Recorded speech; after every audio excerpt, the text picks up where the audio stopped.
اطلب من ربنا ان يسهل حياتك في كل صغيرة وكبيرة. اطلب منه ان يسهل حياتك في اي لقاء،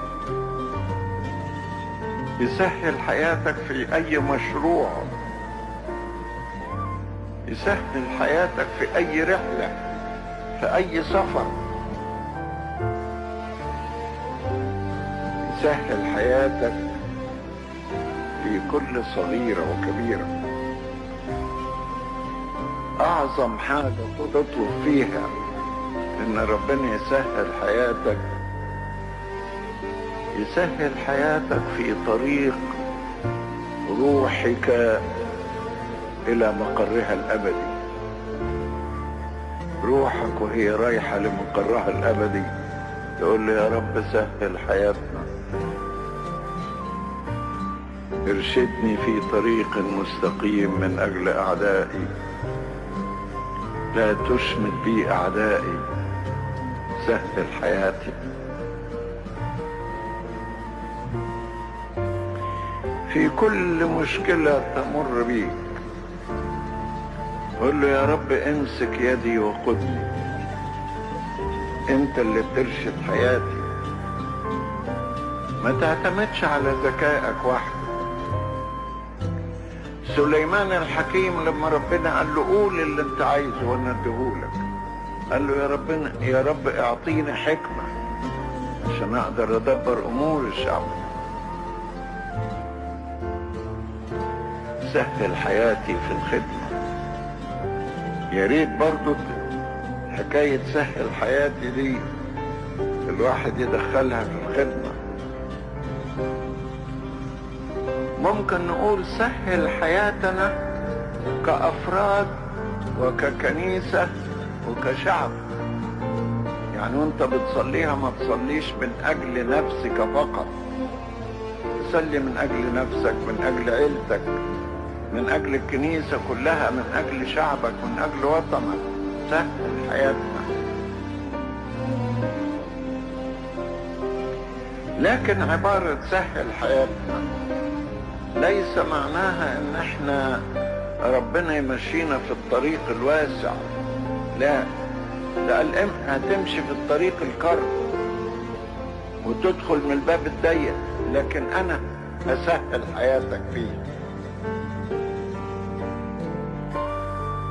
اسهل حياتك فيه. هو طريق ضيق لكن انا اكون معك، زي ما قال لأبينا يعقوب أنا معك وأحفظك حيثما تذهب وأردك إلى هذه الأرض. المسيحية لما بدأت في الطريق الضيق الكرب، في مؤامرات اليهود وفي اضطهادات الدولة الرومانية، لكن كانت تصلي باستمرار سهل حياتنا، ارشدنا الى العمل بوصاياك. واذا بها تنتصر على مؤامرات اليهود وتنتصر على سيف الدولة الرومانية واضطهادها وتملأ الكون كله.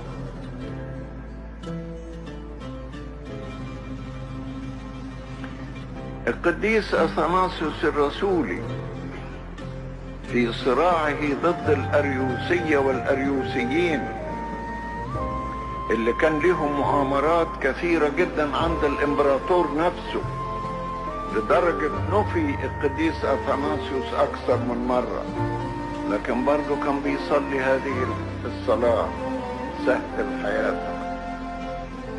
فإذا به ينتصر أخيرا من كل ناحية وينتصر إيمانه أيضا. قالوا له العالم كله ضدك، ليكن العالم ضدي، لكن إذا ربنا سهل حياتي أبقى أنا ضد العالم ولا أخاف.